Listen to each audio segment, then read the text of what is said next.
How to turn off app notification on Samsung Galaxy S24 Ultra.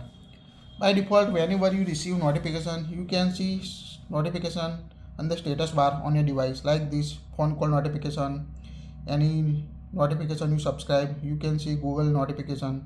So if you want to hide specific app notification or turn off all notification on your Samsung device using this tutorial, let's see how it works.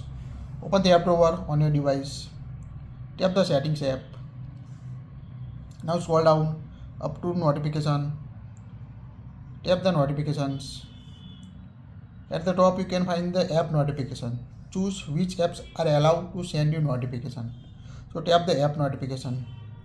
Here you can see the list of drop down box for all apps, most recent apps, most frequent apps, and notification turn off apps. Most recent application you receive. Here you can see the most recent Google notification. Here you can find the Google notification most recent. Also you can check most frequent notification or a notification turn off. This application turn off the notification. So just tap on all and toggle on or toggle off the application you want to turn off app notification. When you turn off app notification, you need to open specific app to access this notification on your device.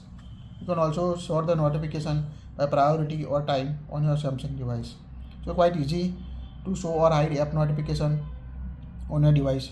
If you want to quickly disable or turn off app notification, just open the app drawer, long press the any application, tap the eye icon and tap the notification. Here you can enable or disable. To enable or disable, toggle button. To allow or disallow the notification. That's it. If you like it, share it.